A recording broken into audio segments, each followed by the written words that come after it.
Ils sont très nombreux et même des milliers. Ces Congolais, ces Congolaises de la RDC qui se trouvent loin de leur patrie, loin de leur pays, la République démocratique du Congo. Il y en a qui sont partis très jeunes. Certains sont nés dans leur pays d'accueil ou leur pays d'adoption. Mais le cœur bat pour retourner à la mère patrie. Il y en a qui aiment bien entreprendre ou passer le reste de leur vie ici. C'est ainsi qu'ils commencent à revenir, même s'ils gardent leurs pieds dans leur pays d'adoption. Loin des yeux près du cœur, par moments, la situation de leurs compatriotes sur place fait l'objet de leurs soucis permanents. Une est rentrée, pas pour toujours, mais elle garde aussi le pied ici parce qu'elle a quitté le Congo à l'âge de 7 ans. Mato Luboko Matondo est avec nous. Bienvenue. Merci.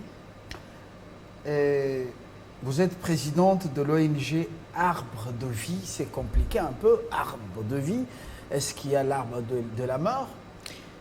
L'arbre de mort, peut-être pas. Nous avons cherché à prendre comme symbole arbre de vie par rapport à cet arbre, ce qu'il peut représenter, du fait de ses racines, quelque chose d'aussi fragile qui arrive à porter ce tronc qui est aussi solide et dur, et ses branches qui sont pas si fragiles que ça, mais qui portent la vie, ces feuilles-là pour nous qui représentent la naissance, l'espérance. Très bien. Alors vous avez quitté Kinshasa, je l'ai annoncé tout à l'heure, à l'âge de 7 ans, avec votre papa et un ancien directeur, comment on l'appelait, préfet ou directeur? Alors mon père fut d'abord professeur de français au collège Bonsomi. Ensuite, il est devenu préfet discipline pour terminer premier directeur noir du collège Bonsomi. Après les prêtres catholiques. Êtes-vous noir? Ça se voit. Alors, on vous a dit que vous êtes noir? Oui. Vous avez déjà vu un blanc? Non. Alors, ça fait partie comment on dit, prolégomène pour vous mettre à l'aise avant cette interview. Merci. Alors, qu'est-ce qui vous a amené à créer Arbre de Vie, une organisation non gouvernementale, et quelles sont les personnes cibles de votre ONG? Alors, nous avons pour ambition d'accompagner les femmes enceintes, les enfants, de la naissance à 5 ans et des jeunes. Alors, l'idée nous est venue par ma propre expérience, ma vie. Ma propre vie, parce que je suis orpheline. J'ai été recueillie par les frères de mon papa qui m'a élevée. Et j'ai estimé qu'elle avait... Mon papa est parti tôt? Mon papa, je ne l'ai pas connu parce que mon père, il est mort en 77. Et je devais avoir 18 mois, 2 ans lorsqu'il est parti. Et mon autre papa, qui s'appelle Aimé, m'a pris sous son aile.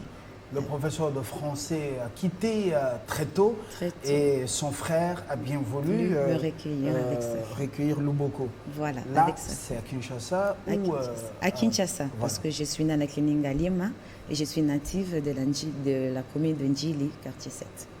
Ah, mais c'était quand même bien, vous êtes en Ndjili, mais vous êtes né à la clinique Ngaliema, quand même un standing là. Je ne sais pas.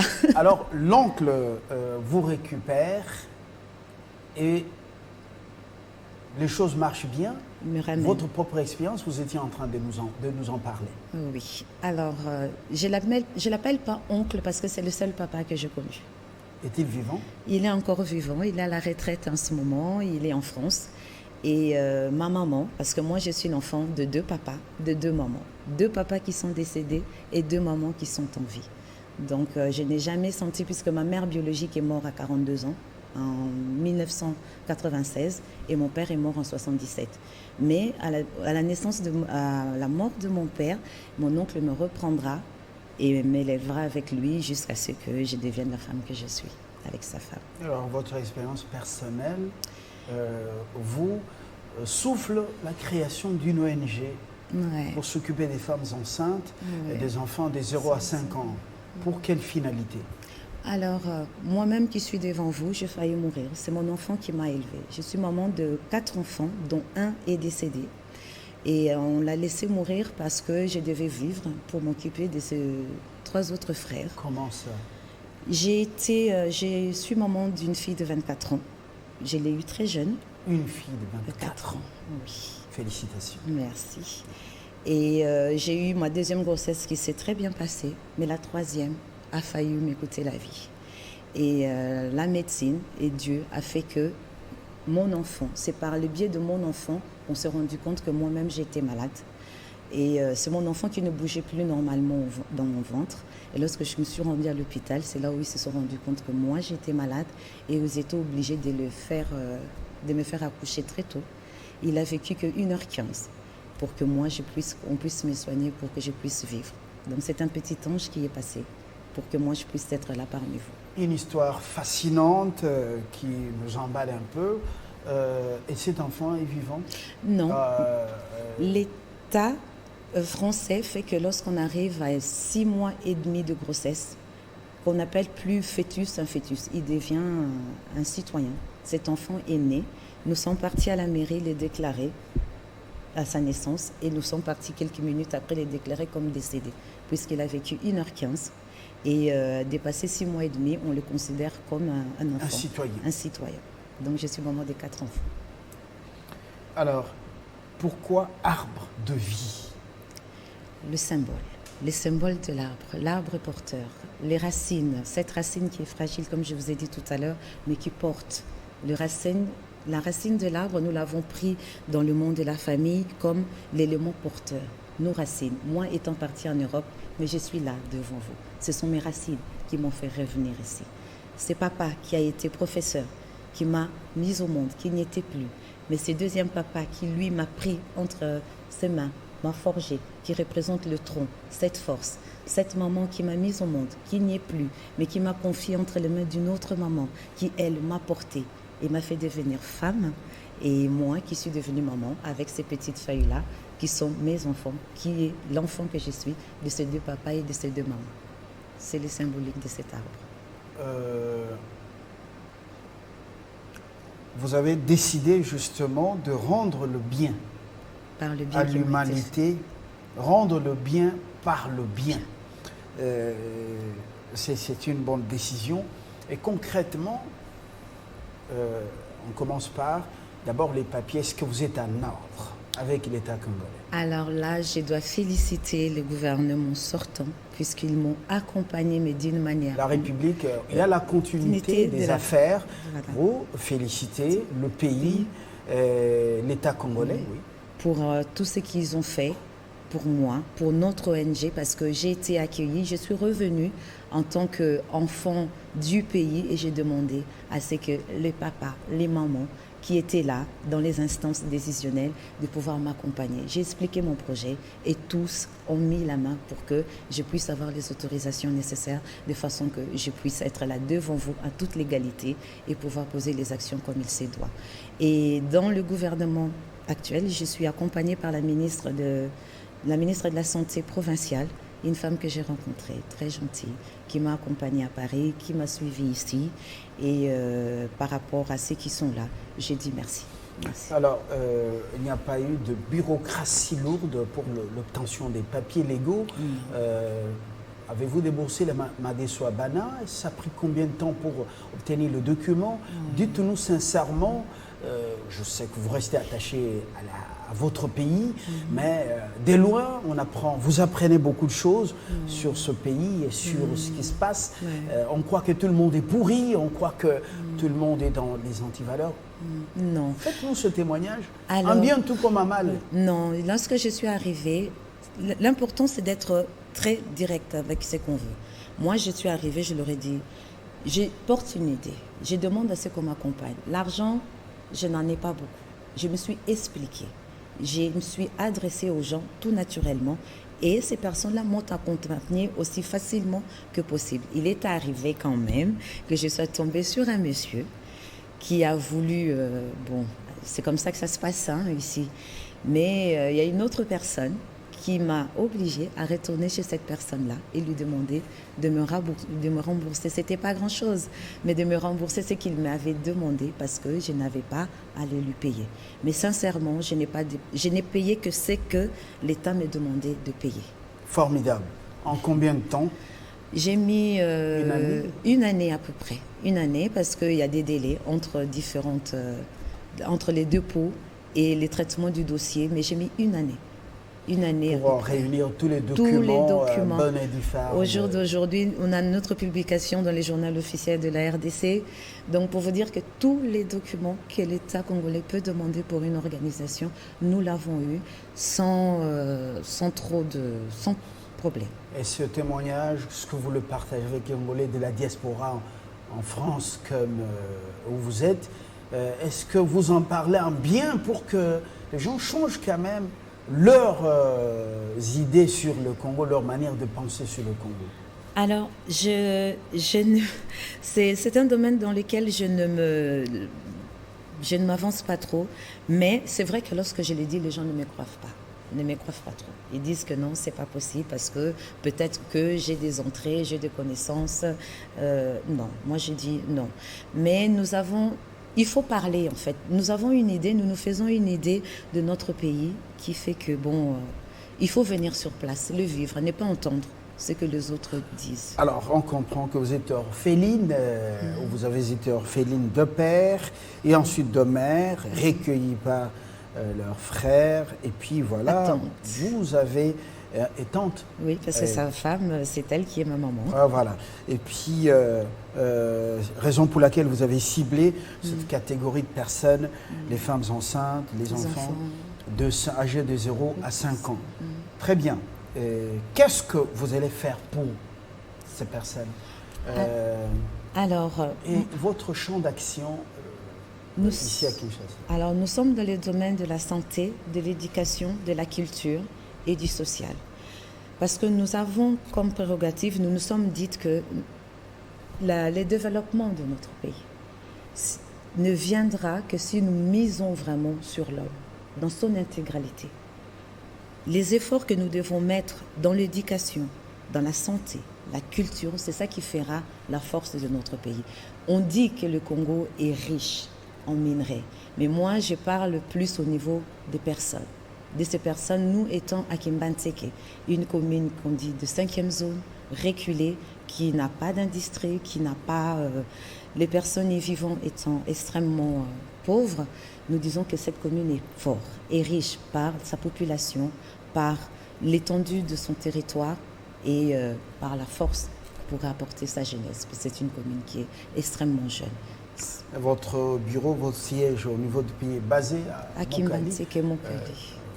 Sur quelle avenue? Alors nous sommes situés au 18 avenue Mokali, dans le quartier Boma, dans la commune de Kimbantseke. Alors, je pense que les gens ont créé des ONG pour se faire un peu de beurre. Et puis, voilà, profiter de dons, par exemple, qu'on donne à l'étranger, et par moment qui n'arrivent pas à destination ou aux bénéficiaires. Avec vous, ce sera le contraire. C'est une question sur laquelle, sincèrement, lorsqu'on me le pose, ça me fait très mal au cœur. Très, très mal au cœur parce qu'on me dit « Ah ben vous venez parce que soit je veux faire de la politique, soit je veux me faire de l'argent. Monsieur, je suis fonctionnaire de la ville de Paris. » Fonctionnaire de? La ville de Paris. Et ça signifie quoi? J'ai un métier. Cela ne peut pas vous interdire de faire des affaires quand même dans votre pays. Vous savez... Où les opportunités sont nombreuses. Vous savez, c'est là qu'ils me connaissent, qui connaissent mon histoire, qui connaissent la raison pour laquelle j'ai créé cette ONG, comprennent. Et souvent, je me force de ne pas répondre à cette question parce que comment vous êtes de me le poser, ça me fait mal au cœur. Ça me fait mal au cœur. Ah bon, ben moi, nous, on se permet de poser des questions, oui. Même celles qui fâchent. Oui, ça ne me fâche pas. Ça ne me fâche pas, mais souvent, moi, je dis que les personnes qui font réellement ce type d'action font du bien, cherchent à faire du bien aux autres. Mais les premiers bénéficiaires de ces biens-là, c'est un peu nous parce qu'on essaye de se soigner par rapport aux autres. Moi, j'ai eu un vécu, j'ai eu un passé, j'ai un présent et c'est un besoin que j'ai pour me sentir bien en aidant les autres.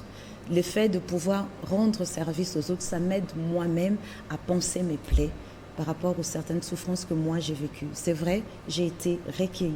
C'est vrai, mais moi j'ai perdu mon papa que je n'ai pas connu. J'ai eu cette chance d'être recueillie par un deuxième papa. Ce n'est pas mon oncle, c'est mon père, parce que c'est celle que j'ai connue. Mais il y a d'autres enfants qui n'ont pas eu cette occasion. Donc j'ai dit, moi j'ai reçu, alors je dois donner.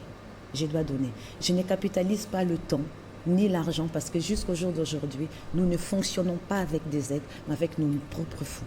De moi, de mes amis et de toutes les bonnes âmes qui nous accompagnent.